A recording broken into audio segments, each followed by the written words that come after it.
Okay. All right. It's a weird angle. We're gonna work with it.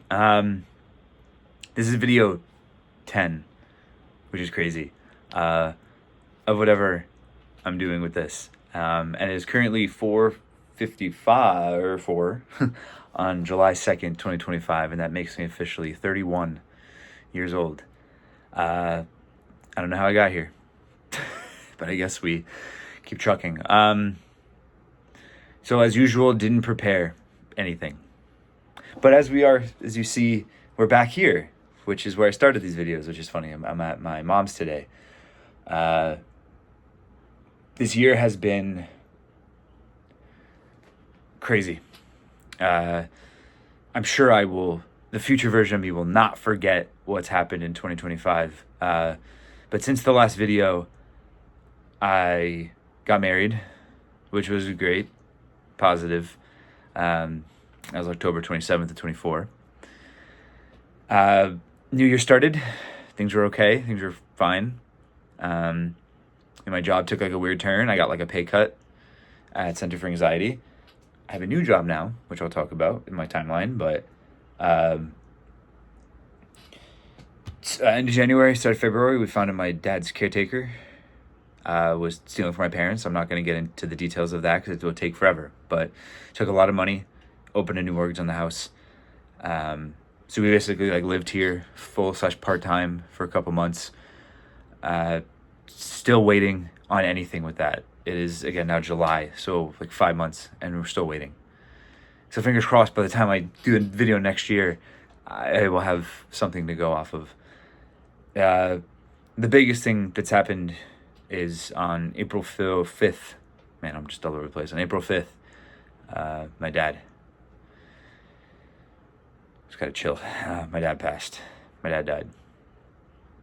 And it's been really hard since.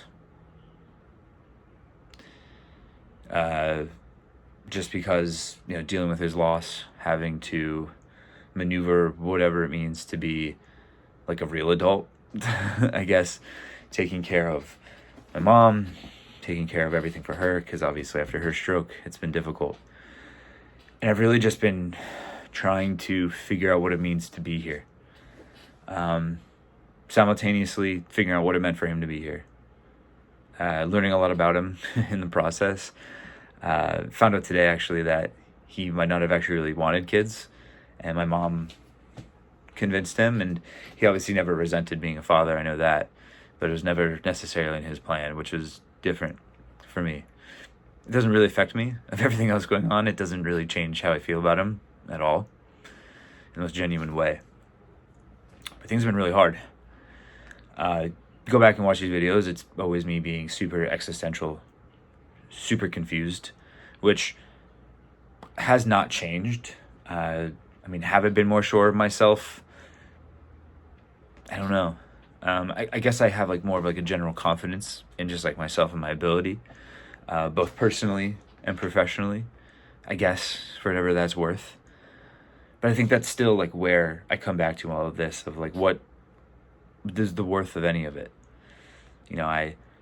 I'm examining my dad's life and just examining everything he did and just like how he lived his life. And I obviously still have like a lot of questions that never got to be answered about his perspective on that. But I just, he had a lot of impact on me. But I still wonder what that matters long term. And I think I get stuck in the long term too much. And if I do that, then it just really devalues everything I'm doing, which I don't think is necessarily fair to me and effort I'm putting in, and fair to him, fair to my mom, fair to others around me. I think I am currently on the search for reason to move forward, reason to live for me, not for other people. I obviously have a lot of reason to go forward, but there's just this like empty void of what I'm pushing forward for, not just like the Pokemon cards or the games or traveling or whatever. What am I doing? So I've been journaling more. Not that I ever stopped. I've always journaling, but I'm like trying to like really document my thinking. And that's also kind of like frustrating in its own way, because I have all these thoughts and I feel so empowered and I feel so insightful and novel, and then it's been thought of before, or a thought's been come up with before. Like, it's so hard to be novel nowadays. It's so hard to be fresh and new and different. And I don't know why I have such like a craving for that, and like a craving to be seen and understood, because I know inherently I'm going to be misunderstood. I know no matter how well I can articulate myself, no matter what words I decide to use, I'm limited by my vocabulary. I'm limited by what I can say to help someone to understand this and here, while I'm still trying to figure out the significance of this and like what the importance of this one thing is, the brain, right? My mind. Because there's a lot of them out there, a lot of different people that think similar to me, that want to have meaning, that want to have purpose, but a lot of people that just are never known, not understood, and never seen. So I'm ranting because I'm trying to keep this like relatively short, but I miss my dad. I miss him a lot. I was talking to my mom today. I like recently stopped crying every day. And I feel like on some level I should. Like I feel like a guilt in my recovery from this, because he doesn't get to move on. And he wanted to. I know he did. Just from like his last day. He still wanted hot dogs. He still wanted to, kink in the neck. He still wanted to be here. For as crazy as this world is and as chaotic, and even for him, he was so weak and frail and had no quality of life, but he still wanted to be here. And I think that's what I'm trying to understand, that like push and desire to want to be alive compared to the alternative, when there's just like nothing to live for anymore, which I guess isn't true. He still had a lot to live for. That's an unfair statement, but I miss him and I feel for my mom. And I'm just extremely confused.